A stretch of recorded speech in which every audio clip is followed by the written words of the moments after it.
Josef Newgarden, 8th fastest time on Saturday, which gives him the right to go for the pole position tomorrow out of the Fast 9. Hell of a job, kid. Another show of strength from this little one-car team.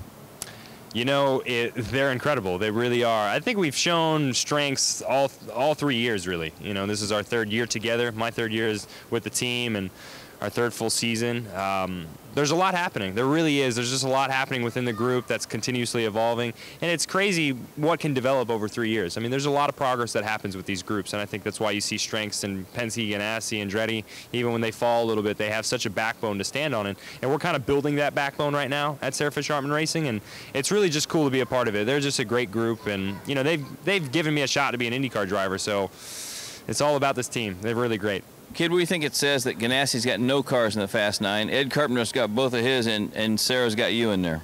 It's weird, right? It's a very odd deal. I don't know what happened to Ganassi today. It's very strange watching it. But today was just odd across the board. Elio's first run was not very good. It was okay, but it wasn't good, which we expected him to be the best for, you know, looking at practice. So there's a lot of weird things going on. And everyone was pushing. You know, you had so many different times popping up at different points of the day that everyone had to keep finding speed, which was kind of interesting. You know, everyone was scrambling for 6 hours a day, and it was just nonstop adrenaline of trying to find the most speed. And it was the same for us. We got in at the last minute, and we had to find speed all day long to get there.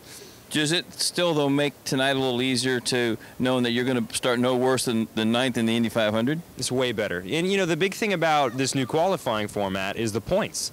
You know, for anyone running the championship, this is like a race. You need to do well in qualifying because it's huge points. You're basically running a race before the race. So for us, it's big. I'm just happy we're in the show. We get to look at it now tonight, talk to my Honda engineer and see what we can figure out for tomorrow.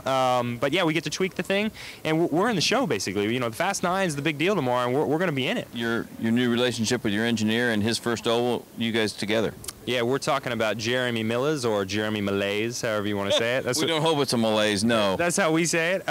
But you know, there's a couple positives today actually that I almost forgot about. You know, first off, we would not have made it into the Fast 9 if it wasn't for Wink Hartman, because he's the guy that made the call to go into the other lane. And if we didn't do that, we wouldn't have made it, and we wouldn't have had a shot. So it was kind of cool that he made the call. Tell the people what the other lane is. So basically, you have the primary lane, lane 1 and lane 2, and if you pick lane 2, you're not going to erase your time, so you're not forfeiting a time you've already made. So if you mess up the qualifying run, you still get to keep your same time. But you've got to wait for lane 1, because when you go to lane 1, you forfeit your time. You basically go to the bottom of the charts, and you're risking it. And now you've got to go lay down 4 laps because you got to get back into the show. So it's a risk, and Wink Hartman made that call, which was pretty cool.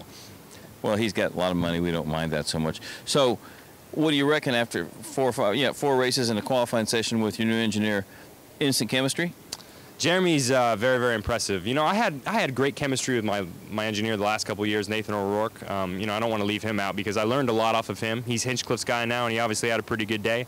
But Jeremy was with me too for the last 2 years. He was the assistant to Nathan, and man, he's just super talented. He's really smart. It's kind of his first time being a primary engineer, but he's been around it so often with so many good groups, and you know, right there in the mix, in the thick of things, that for me, you know, he's super switched on. He doesn't have to learn anything necessarily. You know, we've had a couple bumps in the road, but man, we've been clicking on all 4 cylinders, I think, for, you know, at least the start of the year. I should say 6 cylinders. That's what we run in a Honda.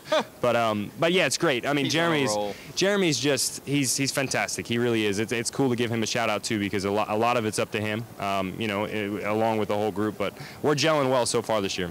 Hell of a job, kid.